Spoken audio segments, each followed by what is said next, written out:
Astaghfirullah wa ala alihi wa sahbihi wa mawalah wa la hawla wa la quwwata illa billahi wa ba'd.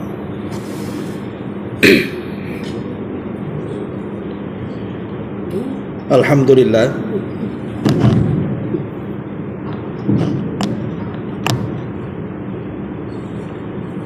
segala puja dan puji hanya milik Allah subhanahu wa ta'ala.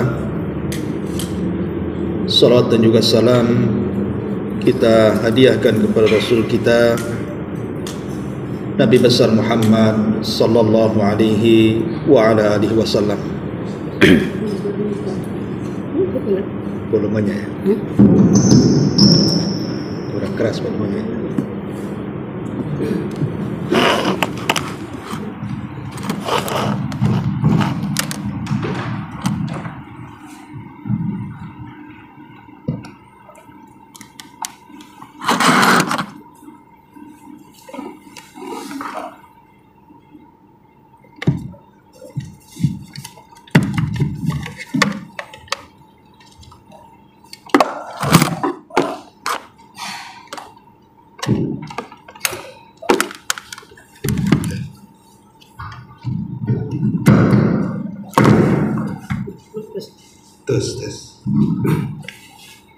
Tes satu dicoba.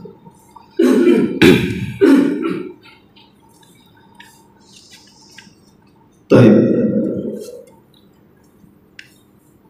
malam ini biasa kita mengkaji Siratul Anbiya.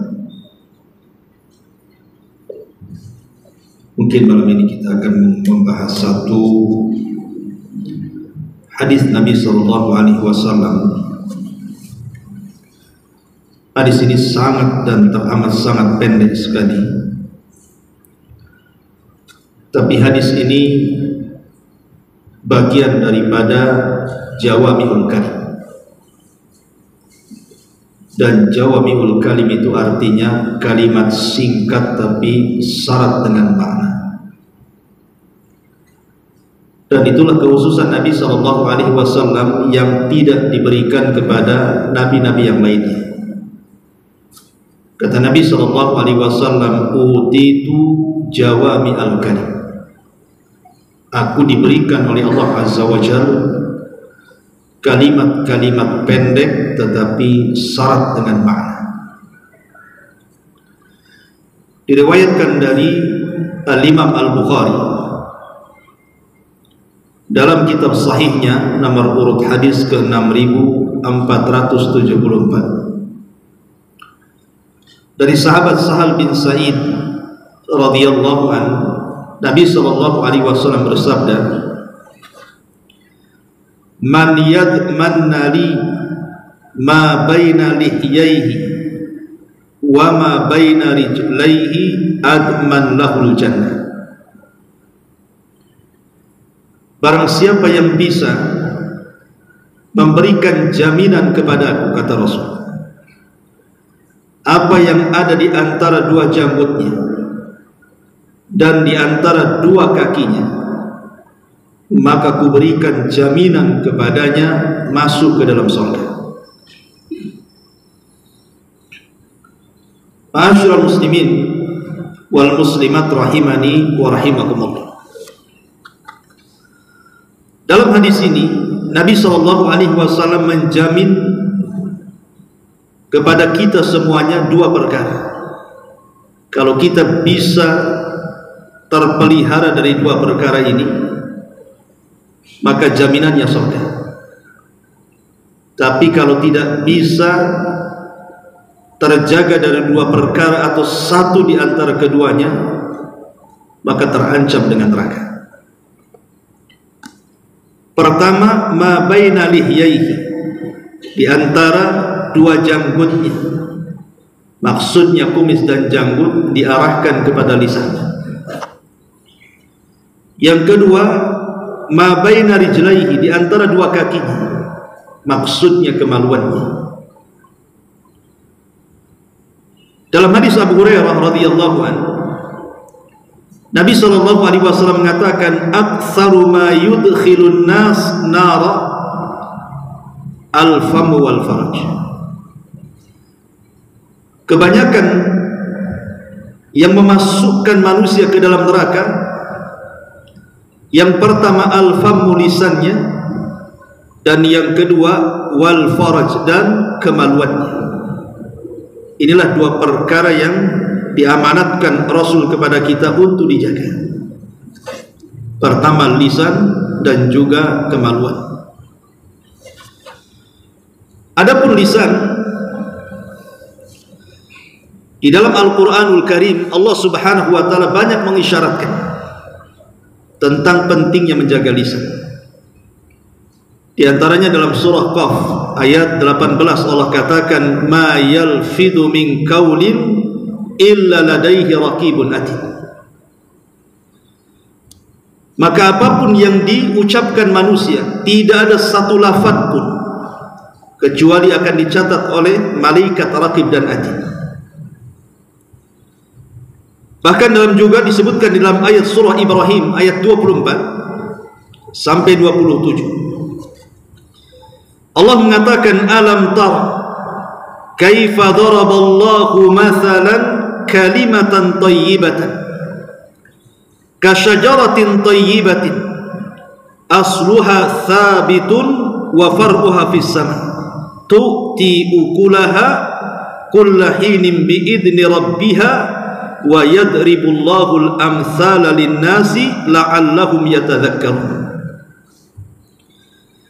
Tidakkah kamu memperhatikan bagaimana Allah telah membuat permisalan sebuah kalimat yang baik seperti pohon yang baik, akarnya kuat dan cabangnya menjulang ke langit. Pohon itu menghasilkan buah-buahan pada setiap waktunya dengan izin Tuhannya. Apa makna ayat ini? Allah Subhanahu wa ta'ala ingin memberikan permisalan kepada kita tentang lisan. Kalimatan tayyibatan, kalimat yang baik. Kata Allah Subhanahu wa ta'ala, kasyajaratin tayyibatin asluha thabitun wa far'uha fis sama. Seperti pohon yang baik, akarnya kuat dan cabangnya menjulang sampai ke langit. Kemudian tu'ti ukulaha kullahinin biidni rabbiha, ia menghasilkan buahnya pada setiap waktu dengan izin Tuhannya. Kalau orang mengucapkan kalimat yang baik, ikhwan, yang mengucapkannya itu merasa nyaman. Ibarat pohon yang baik, akarnya kuat, cabangnya menjulang ke langit, kata Allah. Artinya orang yang mengucapkannya itu tidak akan mempengaruhi sama sekali, bahkan akan merasa nyaman dengan ucapannya. Tetapi sebaliknya, kalau orang mengucapkan kalimat buruk, kalimat kotor, itu akan mempengaruhi bukan kepada orang saja, kepada orang yang mengucapkannya aja pengaruh. Betapa banyak orang-orang yang mengeluarkan kalimat-kalimat yang tidak pantas diucapkan, menyesal setelahnya. Kenapalah saya tadi mengucapkan kalimat itu? Kalau memang waktu bisa diputar, katanya, tentu saya tidak akan mengucapkan kalimat itu. Banyak orang-orang yang menyesali gara-gara lontaran-lontaran kalimat yang tidak dipikir kemudian langsung diucapkan. Artinya kalau dia mengucapkan kalimat yang baik, dia sendiri merasa nyaman. Apalagi orang yang mendengarkannya. Makanya Allah mengatakan, tu'ti ukulaha kullahinin biidni rabbiha, di mana menghasilkan buahnya pada setiap waktu dengan izin Tuhannya. Isyarat bahwa orang yang mendengarkannya, dia merasa mendapatkan hasil dari ucapan kita. Dia pun merasa tenang, merasa nyaman, terkadang merasa senang. Coba kalau antum memuji orang, orang yang dipuji itu kadang-kadang senang kan? Enak sih ketemu dengan dia itu. Kayaknya nyaman kalau sama dia. Tapi kalau lisan kita mencaci orang itu, boleh jadi belum aja ketemu, baru bayangan kita aja udah nggak mau tuh. Wah, itu mau datang orang itu katanya. Tidak mau dekat-dekatlah saya gitu. Karena apa? Takut tersakiti. Begitulah Al-Quran membimbing kita soal kalimat. Kemudian juga dalam sunnah Nabi SAW, sebuah hadis yang dikeluarkan Imam Bukhari, kata Nabi SAW, al-muslimu man salimal muslimuna min lisanihi wa yadihi. Muslim itu kalau muslim yang lainnya selamat dari lisan dan tangannya. Artinya kalau muslim lainnya tidak selamat dengan lisan dan tangannya, berarti diragukan keislamannya. Karena Rasul mengatakan seorang muslim itu kalau muslim lainnya selamat dari lisan dia dan tangan dia, berarti kalau tidak selamat, mafhumnya berarti dipertanyakan tuh keislamannya. Dari sini para ulama, maksudnya para ulama salaf itu teramat sangat memperhatikan soal lisan. Baik, kita akan ambil beberapa perkataan para salafun salih. Pertama dari Ibrahim An-Nakhai. Ibrahim An-Nakhai seorang alim min ulama salaf. Idza talabahu man yakrahu an yakhruja ilaihi wa huwa fid dari qala lil jariyati quli lahu utlubhu fil masjid wa la taquli lahu laisa hahuna kaila yakuna kadiba. Ibrahim An-Nakhai seorang ulama salaf, apabila ada orang yang mencarinya dan dia tidak suka ketemu dengan dia, maka dia akan bicara kepada jariyahnya, kepada pembantunya.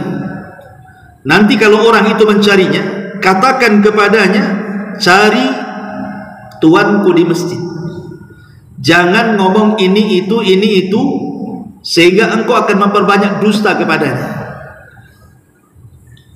Lihat bagaimana Ibrahim An-Nakhai rahimahullahu ta'ala mengajarkan kepada jariyahnya, pembantunya, untuk tidak berdusta. Dia tidak mau ketemu, memang tidak mau ketemu sama sekali, karena boleh jadi mungkin orang yang datang ini membawa syubhat atau apalah kan begitu. Maka dia mengatakan, bilang saja tuanmu ada di masjid dan jangan bicara yang lainnya gitu.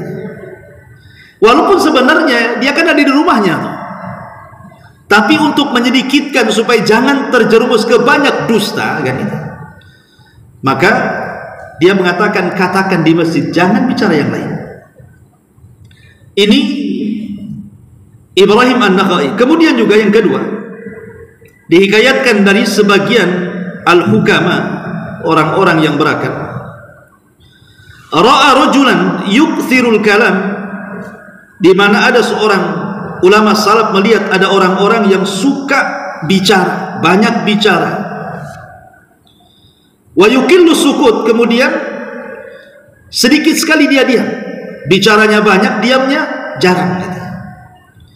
Qala, maka sang alim ini mengatakan, innallaha innama khalaqalaka udhunaini wa lisanan wahidan liyakuna ma tasma'uhu dhiqfa ma tatakallam bi. Sesungguhnya Allah Subhanahu wa ta'ala menciptakan dirimu itu dengan dua telinga dan satu lisan. Maknanya supaya sesuatu yang kau dengar itu lebih banyak dibandingkan yang kau ucapkan. Kenapa Allah Subhanahu wa ta'ala menciptakan dua telinga? Artinya supaya kita lebih banyak mendengar dibandingkan bicara. Jangan sedikit dengarnya, bicaranya pula banyak. Itu yang banyak kan. Makanya kenapa Rasul mengatakan, kafa bil mar'i ithman an yuhadditsa bi kulli ma sami. Cukuplah orang itu dikatakan berbuat dosa apabila bicara hanya sebatas yang ia dengar saja, tanpa kemudian tabayun. Maka lebih baik banyak mendengar dibandingkan banyak bicara gitu. Karena kalau hanya mendengar saja, mungkin kesalahannya tidak akan banyak. Tapi kalau sudah banyak bicara, maka sebagian ulama mengatakan orang yang banyak bicara itu pasti banyak salahnya. Orang yang banyak salahnya pasti sedikit rasa malunya. Orang yang sedikit rasa malunya maka hilang waraknya. Ketika hilang waraknya maka matilah hatinya. Itulah kata ulama. Ini juga faedah yang luar biasa dari para ulama. Kemudian yang ketiga, dikisahkan dari Zubair ibn Abdullah radhiyallahu anhu, syahidtu Wahban, aku pernah melihat Wahab, maksudnya Wahab ibn Munabbih, seorang ulama salaf. Wa ja'ahu rajulun, seorang laki-laki datang kepadanya, faqala, dia mengatakan, inna fulanan yaqa'u minka, wahai imam, ada seseorang yang mencela kamu. Ada seseorang yang mencela kamu. Faqala Wahbun, berkata Wahab ibn Munabbih ini, ama wajada syaitan ahadan yastakhifu bika ghaira. Jangan-jangan bukan dia. Boleh jadi kau ini lihat setan yang bentuknya kayak dia, katanya. Kemudian dijelaskan, fama kana bi asra min anja'ar rajul farafa'a majlisahu wa akramahu. Tiba-tiba orang yang dibicarakan yang katanya dia mencela Wahab ini datang pula. Kemudian Wahab ibn Munabbih pun justru malah memberikan duduk yang layak dan memuliakan dirinya. Begitu para ulama, ya. Lihat orang ini kan memberikan informasi kepada Wahab ibn Munabbih, ya imam, ada orang yang tidak suka dengan kamu, dia mencela kamu. Enggak benar itu. Jangan-jangan kau orang yang dapat itu setan aja menjelma dia, katanya. Enggak dia, enggak. Tiba-tiba orang itu datang. Oleh Wahab ibn Munabbih justru kemudian disuruh duduk dengan nyaman dan dimuliakan dia. Ini yang tidak bisa dengan kita. Kalau datang kabar kepada antum ini, si anu mencela antum, tiba-tiba datang langsung dipanggil tuh, sini. Anda dengar antum bicarakan saya, kan begitu kalau kita, ya. Kita ini tidak bisa nahan hati. Tapi begitulah para ulama salaf, kan, tetap masih memberikan uzur kepada orang yang mencelanya. Jangan-jangan itu setan yang menjelma dia, bukan dia, gitu maksudnya. Itu kan hebat ya kalau antum bisa bersikap seperti itu. Ini yang nomor 3. Yang nomor 4, dari Ibnu Abbas radhiyallahu anhuma, qala, dia mengatakan, ma min syai'in yatakallam bih ibnu Adam illa wa yuktab alaihi hatta aninihi fi maradihi. Kata Abdullah bin Abbas radhiyallahu anhu, dia mengatakan, tidaklah sesuatu yang dibicarakan oleh anak Adam kecuali akan dicatat sampai kepada aduh, kalimat aduh saat sakitnya. Jadi kalau kita sakit kemudian kita katakan aduh sakit, kalimat aduh itu kata Ibnu Abbas radhiyallahu anhuma juga akan dicatat. Falamma marido Imam Ahmad, ketika Imam Ahmad sakit. Jadi Imam Ahmad ini pernah sakit parah, sakit luar biasa, sehingga akhirnya karena tidak tahan dengan sakitnya, maka Imam Ahmad ini kemudian mengadu. Tiba-tiba kemudian sahibnya, ada temannya atau muridnya di sampingnya mengatakan, ya imam, inna Tawusan kana yakrahu aninal maradi. Imam, bahwa ulama Tawus, ada namanya ulama namanya Tawus, sesungguhnya Imam Tawus, dia tidak suka dan memakruhkan orang yang mengucapkan kalimat aduh saat sakit. Apa yang terjadi? Fatarakahu, Imam Ahmad langsung diam. Dalam riwayat yang lain, ya imam, innal anin kalimah wa innal kalimata tuktab. Wahai imam, kalimat aduh itu bagian dari kalimat dan kalimat itu akan dicatat. Akhirnya Imam Ahmad terdiam. Dia hanya bisa merasakan sakit tapi tidak berani mengucapkan aduh. Coba ya. Itu Imam Ahmad, kan. Kalau kita bukan aduh saja, jerit-jerit. Bukan hanya jerit-jerit kita ini, kadang-kadang apa? Mencela Allah Subhanahu wa taala dengan menolak takdir. Nah, ini bagaimana kemudian ulama salaf ini mengajarkan kepada kita sampai dalam kondisi sakit saja mereka berusaha untuk menjaga lisan. Luar biasa ini. Ini yang keempat. Yang kelima, qila li ba'dil hukama, dikatakan kepada sebagian para ulama salaf, mal hikmatu fi anna rihal ghibati wa natanaha kanat tatabayyan ala ahdi Rasulillah sallallahu alaihi wasallam wa la tatabayyan fi yaumina hadha. Apa sih hikmahnya? Ghibah dan juga kebusukan ghibah itu di zaman Nabi sallallahu alaihi wasallam bisa dirasakan, bisa tercium. Tapi di zaman kita ini kok tidak tercium ya orang yang melakukan ghibah itu. Ya kok di zaman Rasul ada orang yang ghibah itu langsung kecium tuh, langsung ketahuan orangnya. Tapi di zaman sekarang ini susah ketahuan gitu. Apa penyebabnya? Kemudian dikatakan li'annal ghibata qad kathurat fi yaumina famtala'atil anuf minha. Karena ghibah di zaman sekarang ini katanya terlampau banyak, hampir setiap orang ghibah. Jadi hampir setiap orang ghibah, dan hampir setiap orang yang punya hidung itu juga berghibah. Jadinya susah untuk dicium ghibah karena orang yang punya hidung itu juga berghibah gitu. Kemudian dikisahkan, misal rajulin dakhala dabbaqin, seperti seseorang yang masuk ke tempat penyamakan kulit binatang. Kalau orang menyamak kulit, ikhwan, kulit itu kan sebelum kering dia akan busuk, keluar ulatnya dan macam-macamnya kan akan busuk sekali. Kecuali kalau sudah kering kena matahari gitu kan, itu baru hilanglah baunya kan. Seperti seseorang yang masuk ke penyamakan kulit, la yaqdir 'alal qarar fiha min shiddati ra'iha. Pasti kalau orang tidak pernah masuk tuh ke ruangan-ruangan seperti itu, tiba-tiba kemudian masuk ke ruangan orang-orang yang sedang menyamak kulit, tentu kita tidak sanggup mencium bau yang seperti itu dari kulit-kulit tadi kan itu. Tetapi wa ahlu tilka dar ya'kuluna fiha at-ta'am wa yashrabuna asy-syarab wa la tatabayyan lahum ra'iha. Tetapi pemilik usaha dabbagh itu, ya, pemilik usahanya yang dia punya perusahaan samak itu, dia berada di situ nyantai saja, dia bisa makan di situ, dia bisa minum di situ. Tapi kalau kita yang nggak pernah masuk, boro-boro makan minum gitu ya, tinggal di situ lama-lama aja tidak bisa tuh, pasti ingin keluar kan. Tapi kenapa pemilik orang yang punya usaha itu malah makan minum nyantai aja di situ? Kenapa alasannya? Li'annahum qadim tala'at anufuhum minha.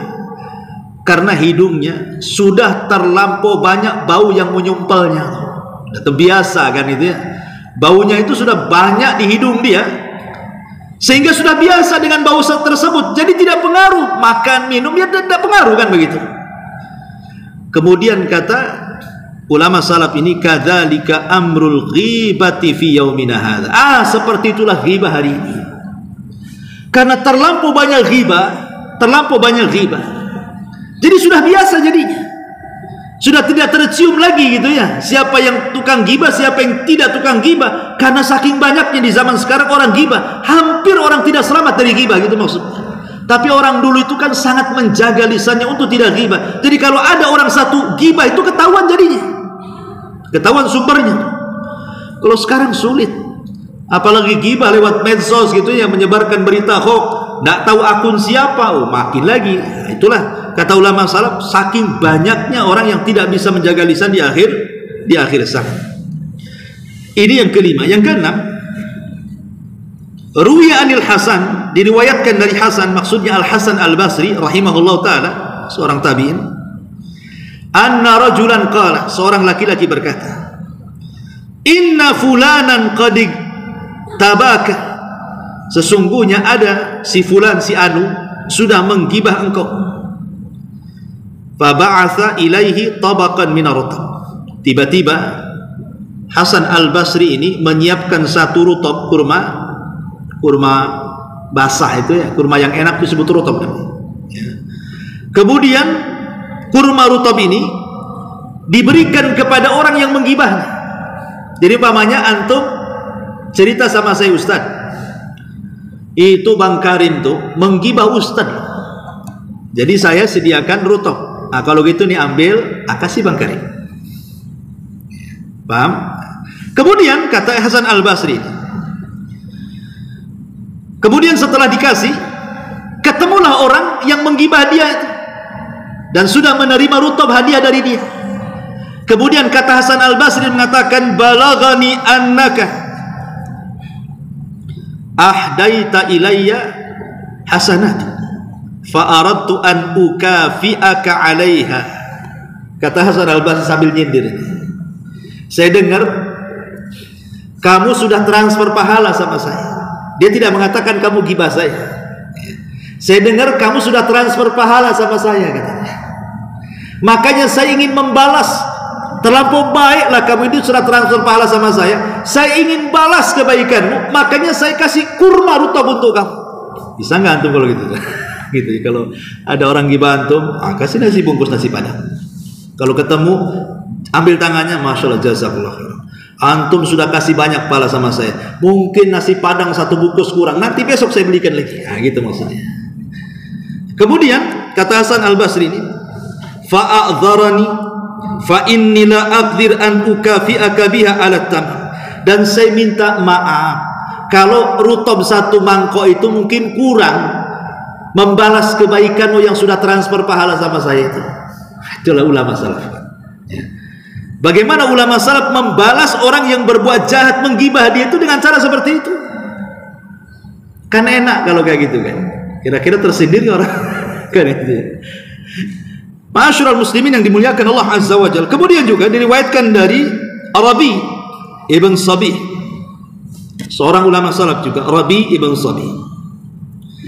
Anna rajulan qala lil Hasan, seorang laki-laki berkata kepada Hasan Al-Basri rahimahullahu taala, ya Aba Sa'id, inni ara amran akrahu.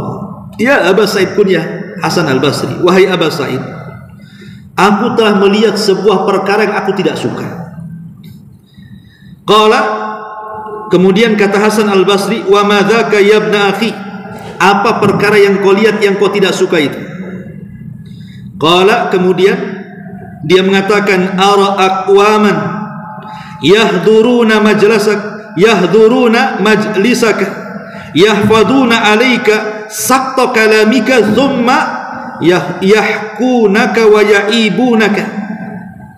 Aku melihat ada sebuah kaum, mereka murid-murid, masya Allah, mereka murid-murid, mereka suka hadir dan duduk di majelis, tapi sebagian mereka itu tidak menyimpan maklumat yang kau sampaikan yang baik untuk mereka, malah mereka menyimpan kata-kata yang tergelincir dari kamu.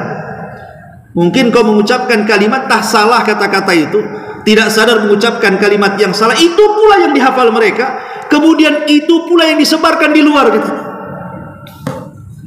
Kan banyak hari ini kan itu ya, murid menggibah ustaz kan banyak hari ini. Sampai ada ustaz buat status itu, bukan ustaz saja yang digibah, istri-istrinya digibah katanya. Istri ustaznya gitu. Jadi Hasan Al-Basri ini dikisahkan, ya Imam, aku melihat perkara yang aku tidak suka. Kata Hasan Al-Basri, apa itu? Itulah murid-muridmu, mereka hadir itu bukan ngambil ilmumu, tapi mencari kalimat-kalimat yang salah dari kamu, disebarkan pak di luar katanya. Tapi lihat Hasan Al-Basri rahimahullah ta'ala mengatakan, dia mengatakan, innahu law salima minan nas ahadun la salima minhum khaliquhum alladhi khalaqahum fa idza lam yaslam man khalaqahum fal makhluqu ajra alla yaslam. Katanya Hasan Al-Basri rahimahullah ta'ala, tenang saja, tenang. Allah subhanahu wa ta'ala, zat yang menciptakan kita, dia saja tidak selamat dari ciptaannya. Kalau seandainya Allah subhanahu wa ta'ala tidak selamat dari ciptaannya, bagaimana aku pula kan gitu. Artinya bahwa Hasan Al-Basri rahimahullah ta'ala ingin memberikan gambaran kepada kita, dan ini juga sebuah kunci ketenangan. Kalau kita mendengarkan ada orang yang mencaci maki kita, memfitnah kita, membuli kita kan itu. Kata Hasan Al-Basri, biar hati kita tenang, biar hati kita tenang. Dia mengatakan, hiburlah, kalau zat yang menciptakan kita saja tidak lepas dari ciptaan yang diciptakannya, bagaimana pula kita? Musa alaihi salatu wassalam, dijelaskan di dalam Al-Quranul Karim, Nabi Musa alaihi salatu wassalam disebutkan bahwa di antara nabi-nabi yang banyak sekali diuji oleh Allah Subhanahu wa taala dari lisan kaumnya adalah Nabi Musa. Nabi Musa itu paling banyak ujian dari kaumnya, terutama dari lisan-lisan Bani Israel. Makanya Allah Subhanahu wa taala sampai mengatakan, wala takunu kalladzina adzau Musa, janganlah kalian seperti orang-orang yang menyakiti Musa. Maksudnya Bani Israel yang suka menyakiti Musa dengan lisan. Jadi satu hari Nabi Musa dia duduk, kemudian berdialog dengan Allah Azza wa Jalla, karena Musa itu kalimur rahman, nabi yang banyak berdialog dengan Allah kan. Lah Musa ini mengadu kepada Allah Subhanahu wa taala soal ucapan orang-orang yang menghina dia, menyakiti dia.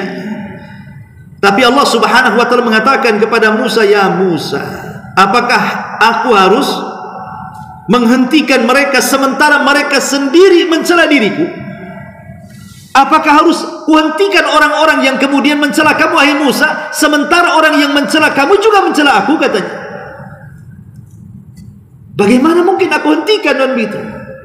Karena kalau kita lihat bagaimana dalam Al-Quran Allah Subhanahu wa taala mengkisahkan orang-orang Yahudi dan Nasrani yang dengan lisan-lisan mereka mencela Allah Subhanahu wa taala dan mengatakan, innallaha faqirun wa nahnu aghnia. Allah itu fakir, kami itu kaya, katanya. Ini kan mencela Allah namanya. Atau orang-orang Nasrani yang mengatakan, innallaha thalithu thalatha, Allah itu satu di antara tiga Tuhan. Atau Allah mengatakan, laqad kafara alladzina qalu innal masiha ibna, sesungguhnya Al-Masih ibnu Maryam itu adalah Tuhan. Lah, ini kan kata-kata seperti ini celaan makhluk kepada sang Khaliknya. Kalau Allah Subhanahu wa taala tidak selamat dari celaan makhluknya, bagaimana kita sesama makhluk? Kok kita pula ingin selamat dari celaan manusia? Mustahil, ikhwan. Mustahil. Kalau Allah saja dicela, ya kata Hasan Al-Basri, tentu kita makhluknya lebih berhak untuk dicela sesama makhluk.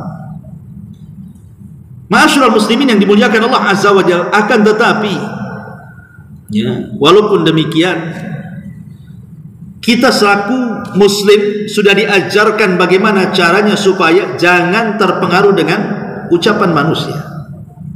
Bagaimana caranya supaya kita tidak terpengaruh dengan ucapan manusia? Karena orang yang terpengaruh dengan ucapan manusia itu bahaya. Bahayanya itu bukan hanya sekedar kesehatan kita terganggu, ya. Yang kedua juga mengakibatkan kemudian dosa-dosa kita pun akan banyak.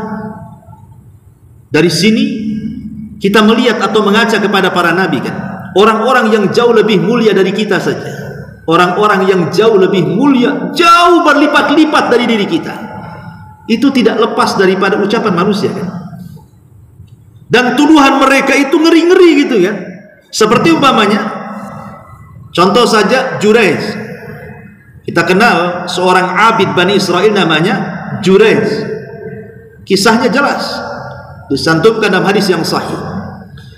Jurayj ini tidak pernah keluar daripada saumaahnya, dari tempat ibadahnya itu tidak pernah keluar. Bani Israel sangat memuliakan Jurayj karena dia ahli ibadah. Dimuliakan manusia di mana-mana. Pokoknya asal sebut ahli ibadah pasti bilang Jurayj. Itu di zaman Bani Israel. Orang baik saja ada juga orang yang tidak suka dengan dia. Dari sini kita tahu bahwa tidak semua kebaikan itu diridhoi manusia. Tidak semua perbuatan baik manusia suka dengan kita. Apalagi perbuatan jahat. Perbuatan baik saja tidak semua orang suka kan itu. Ada yang nggak suka dengan Jurayj itu. Akhirnya kemudian mengutus seorang wanita supaya memfitnah si Jurayj bahwa Jurayj ini seorang pezina. Dan betul-betul dilakukan. Yang lebih parah lagi, wanita ini kemudian sampai berzina dengan seorang penggembala kambing di sekitar tempat ibadahnya Jurayj sampai hamil dan melahirkan. Bayangkan sampai sedemikian itu wanita ini untuk memfitnah Jurayj. Ketika kemudian melahirkan bayi, dia berteriak-teriak di depan Bani Israel dan mengatakan, yang menghamiliku Jurayj. Bayangkan seorang ahli ibadah dimuliakan, tiba-tiba ada pengakuan dari seorang wanita bahwa dia sudah berzina dengan Jurayj dan buktinya seorang bayi. Mau taruh di mana muka Jurayj ini coba? Rasa malunya. Karena dia tokoh masalahnya. Karena kaedah logika di masyarakat itu, kalau ada orang baik, kemudian dia buat salah setitik saja, itu yang dilihat setitik kejahatannya, bukan kebaikannya. Sama dengan orang jahat, kalau dia berbuat baik, dia hijrah, dia tobat, hilang kejahatannya, yang dibicarakannya kebaikannya. Oh mantap tuh, dulu dia begini, sekarang bagus dia itu, Masya Allah kan itu. Giliran ustadz buat salah sedikit saja, ustadz apa tuh katanya. Harusnya ustadz kayak gitu. Jadi di pandangan dia itu, kalau bisa ustadz itu jadi malaikat, dia nggak sadar dia iblis, gitu maksudnya. Ya. Ma'asyiral muslimin yang dimuliakan Allah Azza wa Jalla, dari kisah ini kita tahu bahwa kalau seorang Jurayj saja ahli ibadah, tidak pernah maksiat sama sekali, tidak lepas daripada ujian Allah dibicarakan orang. Bayangkan setelah wanita ini ngomong bahwa Jurayj ini pezina, berzina dengan dia punya anak, satu Bani Israel mengutuk dia. Coba bayangkan, dibully dia. Gak kebayang tuh kalau saya di posisi Jurayj itu. Masya Allah, satu Batam ngutuk saya umpamanya kan, mungkin saya pergilah dari Batam, ganti nama, operasi plastik, nggak nampak lagi mukanya kan. Tapi lihat bagaimana Allah Subhanahu wa Ta'ala, walaupun demikian tetap sayang dengan Jurayj. Ketika hampir mau dibunuh, dipukul itu sampai saumaahnya dihancurkan, kata Jurayj, datangkan tuh anak kecil itu, dicubit sedikit, man abuk, siapa bapak? Maka tiba-tiba bayi ini mengatakan, abi ar-ra'il, bapakku pengembala kambing. Oh mantap tuh ya. Kalau zaman sekarang ada bayi setiap dicubit, siapa bapakmu? Oh, bahaya tuh. Tapi ini kan keajaiban. Allah Subhanahu wa Ta'ala ingin melindungi wali-walinya, barulah tersingkap perkaranya. Tapi dari sini bahwa orang semulia Jurayj saja tidak lepas daripada tuduhan. Kemudian juga Maryam bintu Imran, kurang apa Maryam itu? Tidak keluar dari mihrabnya. Maryam tidak pernah keluar dari mihrabnya. Keluar itu hanya untuk buang hajat saja. Kemudian masuk lagi ke mihrabnya, beribadah kepada Allah Subhanahu wa Ta'ala. Sampai kemuliaannya Maryam ini Allah berikan karamah. Dengan cara apa? Diturunkan makanan dari langit, buah-buahan yang tidak ada di musim dingin ada pula dia di musim dingin, buah-buahan yang tidak ada di musim panas ada pula di musim panas. Sampai Zakaria heran dan mengatakan, ini kau dapat dari mana wahai Maryam? Maka Maryam mengatakan, huwa min indillah, ini semua datang dari Allah. Bagaimana sucinya seorang Maryam ini. Ketika kemudian Allah Subhanahu wa Ta'ala takdirkan Maryam ini harus mengandung Isa bin Maryam tanpa disentuh oleh laki-laki, maka akan jadi pembicaraan orang kemana-mana kan akhirnya. Bukan hanya Maryam jadi tuduhan, Zakaria juga diantara sebab pembunuhannya adalah dituduh berzina dengan Maryam. Dan juga Maryam sendiri dituduh wanita pezina, sampai kaumnya mengatakan, ya Maryam, kami kenal lo bapakmu orang baik, ibumu juga orang baik, katanya. Kenapa kau jadi pezina, katanya. Begitulah orang yang jauh lebih mulia dibandingkan kita saja tidak lepas daripada ucapan manusia. Kalau Nabi SAW, oh sudah jelas lagi, lebih hebat lagi tuduhan-tuduhan orang kepada Nabi SAW. Dikatakan dukun, dikatakan sihir, dikatakan penyamun, dikatakan pemecah belah, dikatakan oh macam-macam. Dicaci maki sudah biasa, diludahi. Artinya bahwa sekelas Nabi saja, orang yang punya mukjizat, akhlaknya baik loh Nabi itu. Nabi itu loh, tidak ada manusia yang paling baik akhlaknya kecuali Nabi. Karena Allah Subhanahu wa Ta'ala memuji sendiri kan, wa innaka la'ala khuluqin adzim. Sesungguhnya engkau Muhammad di atas akhlak yang paling tinggi. Bayangkan coba, sedari kecil Rasul itu akhlaknya dikenal. Tidak ada yang mencela Nabi, disebut Shadiqul Amin. Sampai usia 40 tahun dibangga-banggakan orang-orang Quraisy. Bahkan yang akan jadi musuh-musuhnya, dulunya mereka orang yang sayang dengan Nabi. Tapi ketika dia mendapatkan risalah dari Allah untuk berdakwah, mulai kemudian terjadi permusuhan.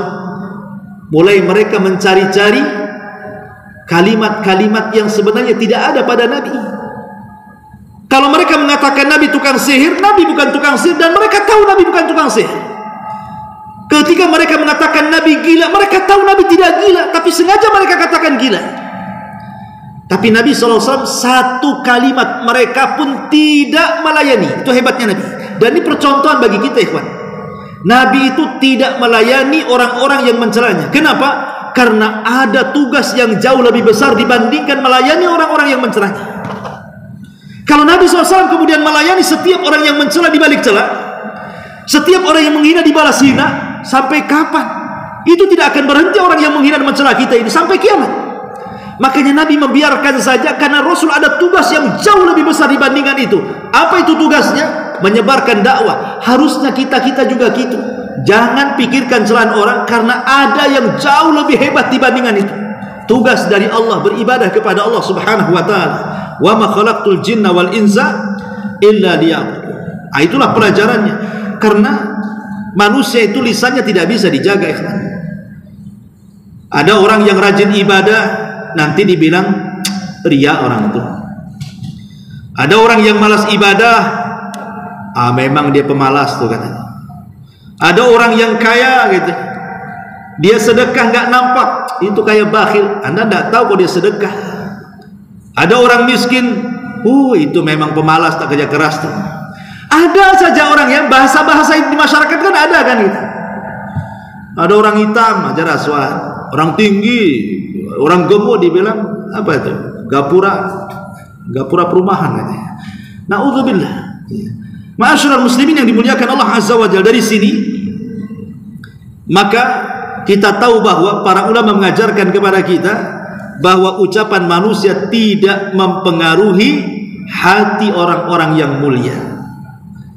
Lihat dari tadi kisah-kisah tadi kan, pada sudah jelas-jelas kepada ulama dikatakan si fulan menggibah, si fulan menghina, si fulan kurang ajar dengan. Tapi lihat balasan para ulama. Balasan para ulama menunjukkan satu pelajaran besar pada kita. Sering saya katakan kepada antum, ucapan manusia itu tidak mempengaruhi sebenarnya. Yang mempengaruhi itu kalau kemudian antum masukkan ke dalam hati, itu baru mempengaruhi antum. Tapi kalau hanya masuk telinga kiri keluar telinga kanan, nggak pengaruh ucapan manusia itu. Tapi kalau antum sampai berhenti di hati, itu yang masalah. Makanya dari sini ada 10 kaidah yang disebutkan para ulama. Bagaimana cara menghadapi ucapan manusia? Satu, kata para ulama, jadikan kata-kata manusia sama saja. Ketika manusia mengatakan kepada kita pendusta, sama dengan dia mengatakan Anda ini orang jujur. Ketika manusia mengatakan kepada kita Anda ini jelek, sama dengan mengatakan Anda ini baik.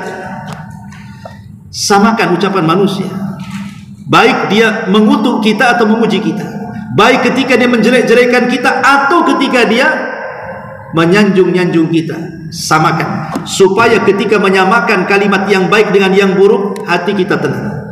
Dua, mereka bicara, umumnya orang yang tidak suka dengan kita itu dikarenakan hasad. Orang-orang yang membicarakan kita dengan keburukan itu rata-rata, ikhwan, itu penyakit hasad.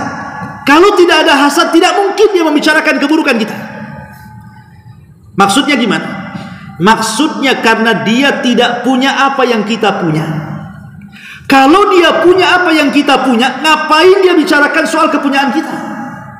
Ketika dia tidak punya apa yang kita punya, disitulah hasadnya, mulai dia ngomong.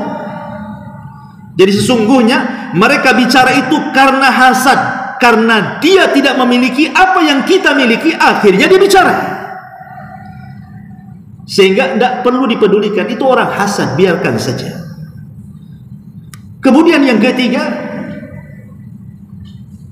jadikan perbedaan antara orang yang berakal dengan orang yang tidak berakal. Kalau ada orang yang mencela kita, kemudian kita balas dengan celaan. Ada orang yang menggibah kita, kita balas dengan gibahan. Ada orang yang mengadu domba kita, kita balas dengan adu dombaan. Maka tidak akan dibedakan mana orang berakal, mana tidak. Supaya terbedakan, oh kita ini orang berakal, punya akal, jangan dibalas. Orang itu tak punya akal, biarkan saja. Jadi ketika kita tidak membalas, supaya terbedakan mana yang berakal, mana yang tidak berakal, atau lebih tepatnya lagi, mana yang berakhlak dan mana yang tidak berakhlak. Ini 3. Yang keempat, jadikan ucapan manusia rizki bagi kita. Jadikan ucapan manusia yang buruk tentang kita itu rizki bagi kita. Rizki itu tidak mesti di dunia. Rizki itu juga yang paling baik adalah di akhirat. Makanya sering saya katakan, ada rizki nazil, ada rizki sa'id, ada rizki yang turun dari atas ke bawah, ada rizki yang naik dari bawah ke langit. Rizki yang turun dari atas ke bawah itulah yang kita rasakan hari ini. Ya, rumah kita, kendaraan kita, uang yang kita punya, tanah yang kita beli, istri, anak-anak, kemewahan dunia, itulah rizki yang Allah turunkan untuk kita. Tapi ada rizki yang kita naikkan dari bumi ke langit. Maksudnya apa? Sorga. Sorga inilah ma la ainun ra'at wala udhunun sami'at wala khatara ala qalbi bashar. Kenikmatannya tidak bisa dilihat mata, didengar telinga, terlintas pun tidak. Itu rizki yang luar biasa. Dan rizki itu hanya bisa kita dapat dengan tiket pahala.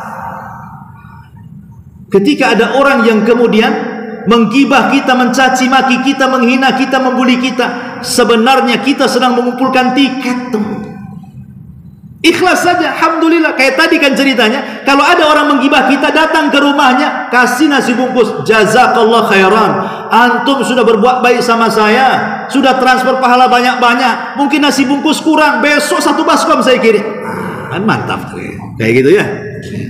Ma'asyiral muslimin yang dimuliakan Allah Azza wa Jalla. Ini yang keempat. Yang kelima, ucapan manusia, ingat, tidak mempengaruhi takdir Allah. Ucapan manusia tidak mempengaruhi takdir Allah.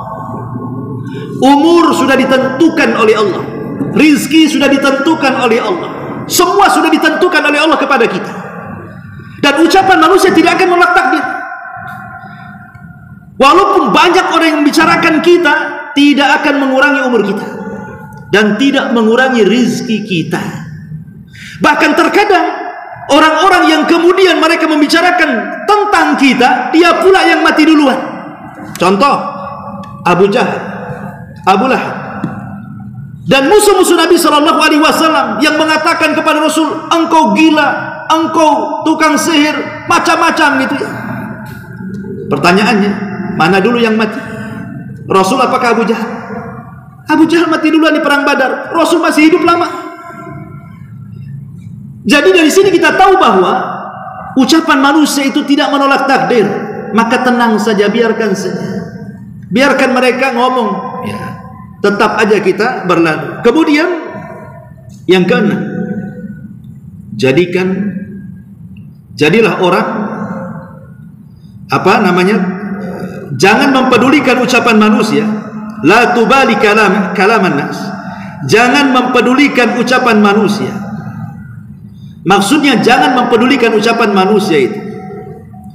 Jadikan telinga ini seolah-olah tak mendengar sesuatu, dan jadikan lisan tak mau bicara soal sesuatu yang dibicarakan kepada kita. Makanya sering saya contohkan dulu ketika bicara soal bahaya ucapan itu, kisah tentang Ashabul Kahfi. Kisah tentang Ashabul Kahfi. Ashabul Kahfi ini kan terdiri daripada anak-anak muda itu, anak-anak muda yang dikejar-kejar oleh kerajaan Romawi karena mereka tidak mau melakukan kesyirikan, menyembah berhalanya. Akhirnya sembunyi di gua. Ketika mereka sampai gua, Allah tidurkan Ashabul Kahfi ini 3 abad lebih. Ketika terbangun, kemudian dia pun keluar dari persembunyiannya di gua tersebut, kemudian melangkah ke kerajaannya. Rupanya sudah beda kondisi kerajaannya. Rupanya raja yang lama sudah mati, karena sudah 3 abad kan begitu. Dan sekarang pemerintahannya sudah beriman kepada agama Isa, sudah bagus. Dari sini faedahnya bahwa lihat Ashabul Kahfi ketika melawan musuh. Raja yang dulu pernah menangkap dia, yang akan menangkap dia sehingga dia sembunyi, akhirnya runtuhkan kekuasaannya, datang kekuasaan yang baru. Siapa yang meruntuhkan kekuasaannya? Kan orang-orang yang dalam gua kan tidak tahu. Tahu-tahu setelah bangun runtuh saja kekuasaannya, kan gitu. Artinya melawan musuh itu tidak mesti dengan pedang. Melawan musuh itu tidak mesti dengan otot. Melawan musuh tidak mesti dengan badan, gitu ya. Melawan musuh itu cukup dengan tidur, gitu maksudnya. Melawan musuh itu cukup dengan tidur. Buktinya Ashabul Kahfi tidur, musuhnya sudah tumbang. Jadi kalau seandainya ada orang yang membicarakan kita dengan pembicaraan yang tidak bagus, tidur saja antum. Kon tidur maksudnya tidur betulan, tidak. Nanti bangun tidur sakit hati lagi, bukan begitu maksudnya. Maksudnya jangan pedulikan. Ya, jangan pedulikan, baik telinga ataupun lisan. Telinga tidak mempedulikan, lisan pula tidak peduli. Dua-duanya jangan mempedulikan. Biarkan saja. Sampai sebagian para ulama mengatakan boleh kita bermuamalah dengan orang yang tidak bagus dengan kita, berpura-pura kita tidak kenal dia. Jadi ada tetangga nih suka gibain kita saja. Kadang-kadang dia fitnah kita, padahal kopel rumahnya dengan kita. Kita boleh pura-pura tak kenal dia. Antum kenal si Anu enggak? Enggak kenal saya. Itu kan tetangga antum, enggak tahu, Anda enggak kenal. Lah itu kan kopel rumahnya. Iya enggak kenal. Enggak apa-apa, dibolehkan seperti itu supaya hati antum itu tenang. Tapi kalau antum tidak bisa, boleh antum pindah rumah dari situ. Masalahnya dia pindah juga, ketemu juga satu perumahan, dia lagi ketemu. Artinya bahwa di sini jangan pedulikan. Kalau bisa jangan pedulikan. Ya, tidur sajalah bahasanya seperti itu. Ya. Kemudian yakini, yang keberapa? Yang ke-6, yang ke-7. Yang ke-7 bahwa antum harus yakin bahwa ada manusia-manusia yang Allah Subhanahu wa taala ciptakan seperti keledai. Yang Allah Subhanahu wa taala katakan dalam surah Luqman, "Inna ankarul aswat la sautul hamir." Sesungguhnya seburuk-buruk suara adalah suara keledai. Allah mengatakan, "Wa inna ankarul aswat la sautul hamir." Seburuk-buruk keledai adalah suara keledai. Maksudnya apa? Seburuk-buruk suara keledai. Keledai pula. Keledai. Keledai itu yang ciptakan siapa? Allah. Yang menciptakan suara keledai siapa? Allah. Yang mengatakan seburuk-buruk suara keledai siapa? Allah. Kan begitu? Yang menciptakan keledai Allah. Yang menciptakan suara keledai Allah juga. Yang mengatakan seburuk-buruk suara keledai, suara-suara makhluk adalah keledai Allah juga. Artinya ada makhluk-makhluk itu yang Allah ciptakan memang suaranya buruk. Jadi ada di antara manusia-manusia itu seperti keledai yang memang kalau ngomong itu nyakiti, kalau ngomong itu nyelekit, kalau ngomong itu jelek saja. Biarkan. Karena ada orang-orang itu yang Allah ciptakan seperti keledai. Tapi antum jangan bilang keledai itu nggak boleh. Ya. Maksudnya ini kiasan. Bukan berarti saya nyuruh kalau ada orang begitu bilang aja keledai, bukan.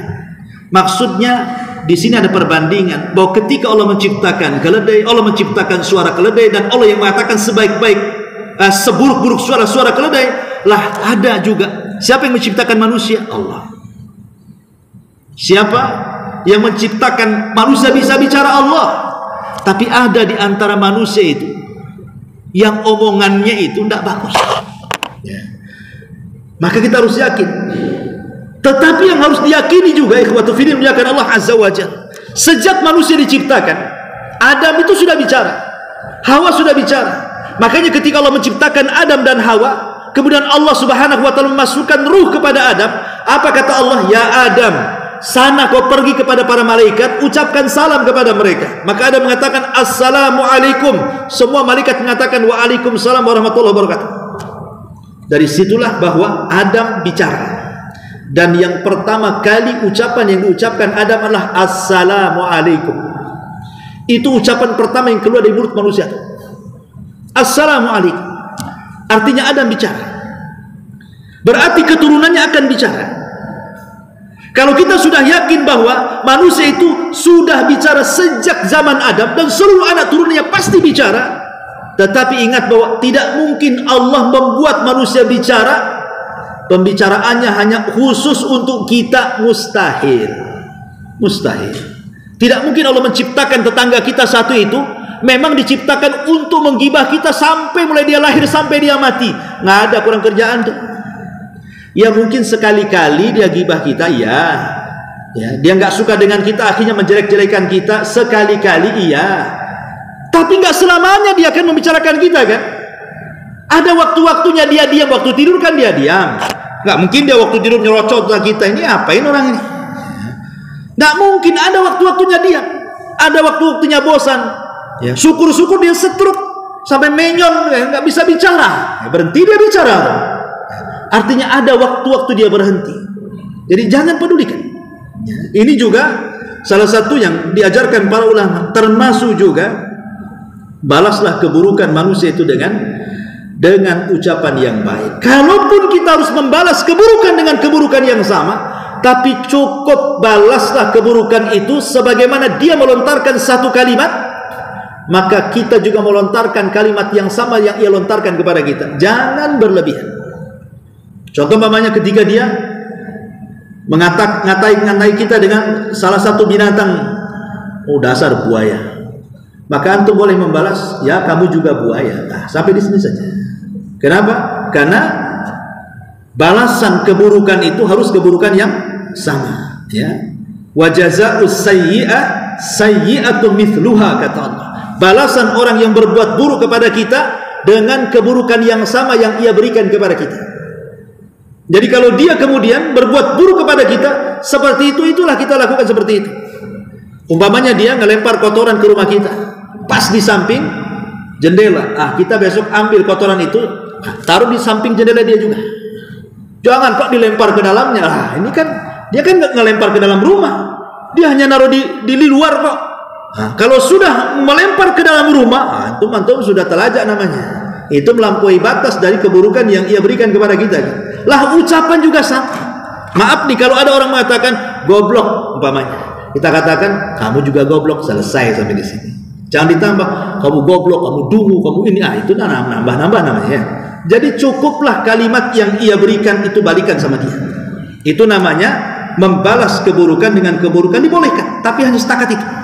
Tapi kalau kita bisa membalas kebaikan dari keburukan, maka itu lebih baik. Itu yang diinginkan oleh agama. Dan yang terakhir tentunya juga, jadilah ketika mendengar sebuah kalimat, jadilah orang yang memperbanyak husnudzon dan udzur. Ini yang banyak dilakukan oleh para ulama salaf.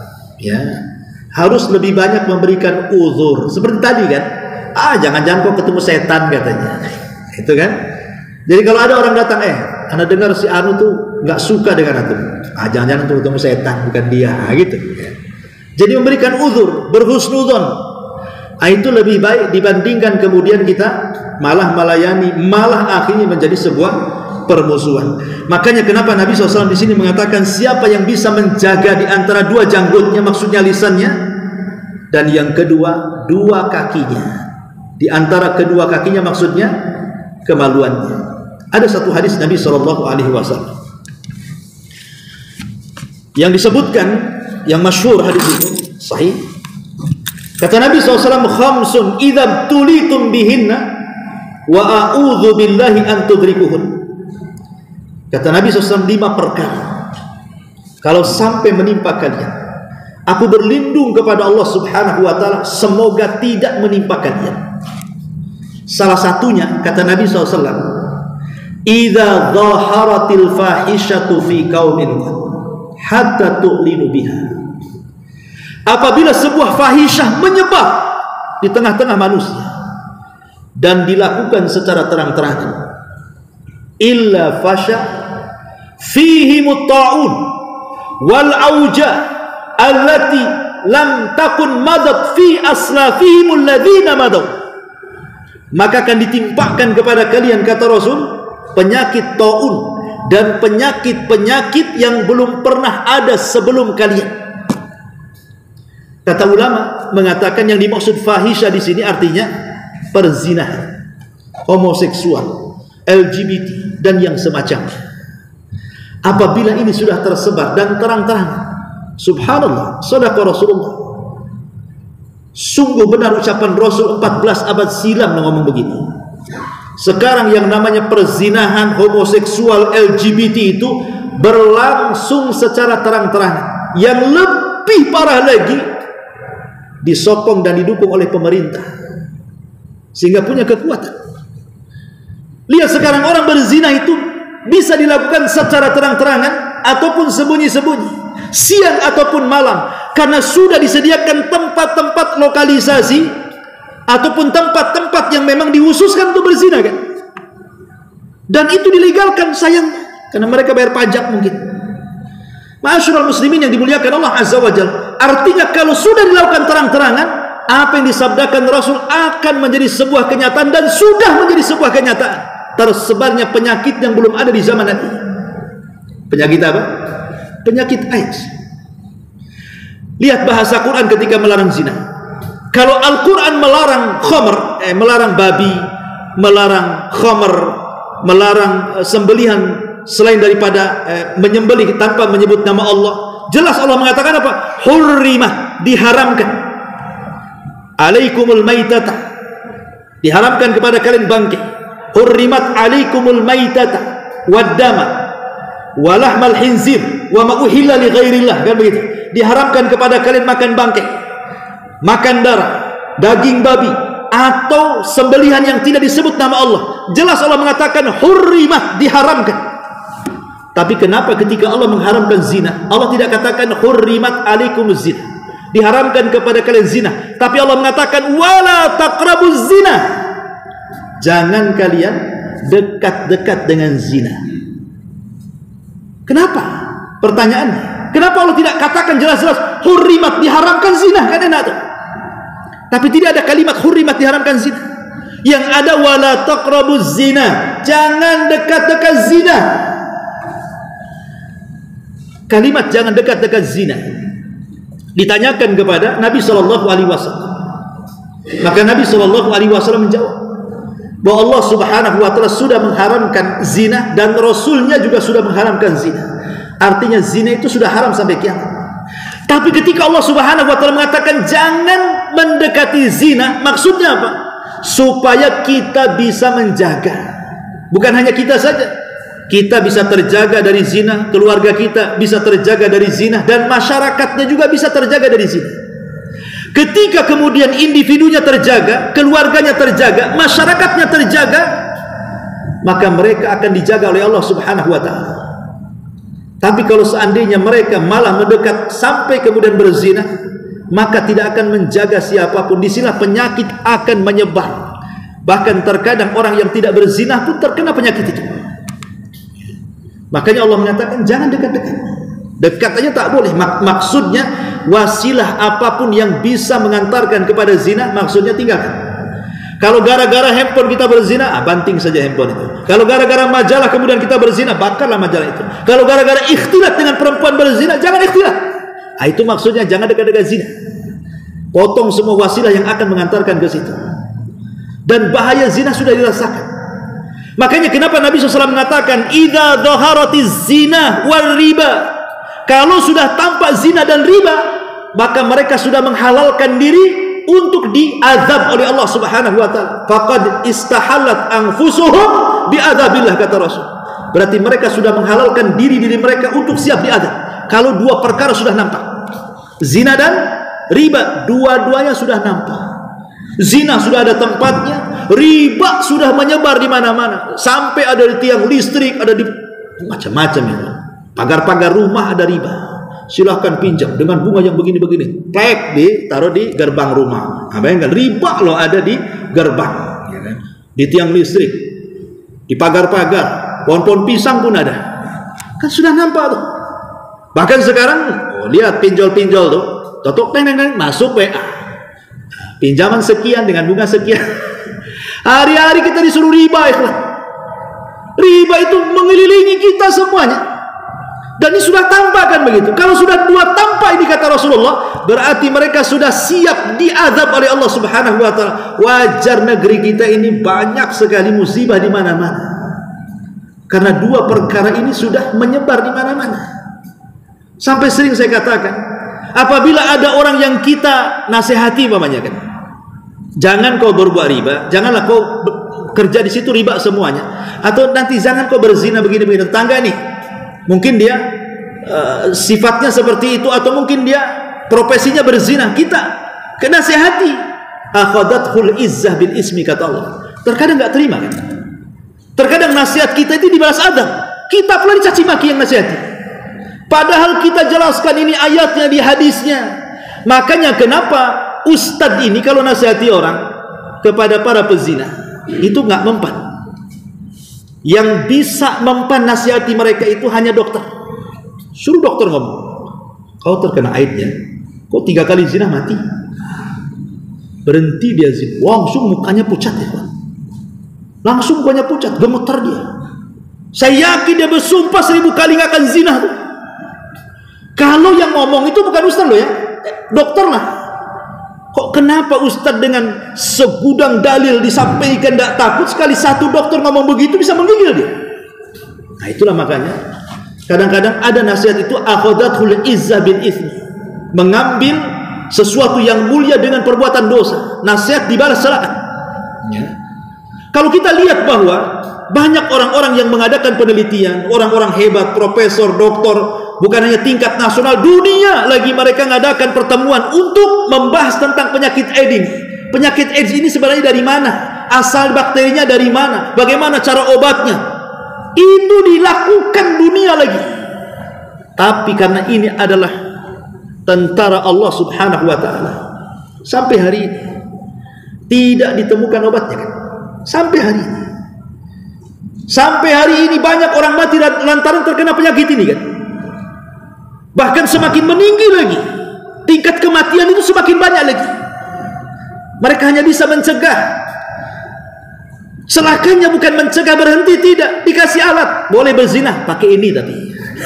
Coba zinahnya nggak dilarang, alatnya yang dijual. Alasannya apa? Supaya nggak terkena AIDS. Zinahnya nggak apa-apa, tapi biar aman pakai ini. Ini kan kurang ajar amiklah. Sebenarnya mereka itu sedang melelahkan diri mereka dengan mengadakan penelitian. Karena yang mereka lawan itu bukan penyakit AIDS, bukan. Yang mereka lawan itu Allah Subhanahu wa taala, yang sudah mengatakan wala taqrabuz zina, jangan dekat-dekat zina. Mereka sedang melawan Allah. Tetapi tentara Allah itu banyak masalahnya. Seandainya pun ditemukan obat-obatan bisa menyembuhkan AIDS, saya yakin Allah akan kirim tentara yang lain yang jauh lebih dibandingkan AIDS itu. Tapi satu bakteri saja yang masuk ke tubuh orang pezina kemudian terkena penyakit AIDS, itu sudah cukup menjadikan dia susah seumur hidupnya. Jadi yang mereka tentang itu sebenarnya bukan penyakitnya, tapi Allah. Kalau Allah sudah mereka lawan, mungkinkah mereka menang? Mustahil. Man adali waliyan faqad adzantuhu bil harbi. Kalau orang sudah perang melawan Allah, tidak ada yang bisa melawan Allah. Yang Allah inginkan itu bukan kalian memerangi AIDS, yang Allah inginkan kalian memerangi zinahnya itu. Tutup tempat-tempat zina.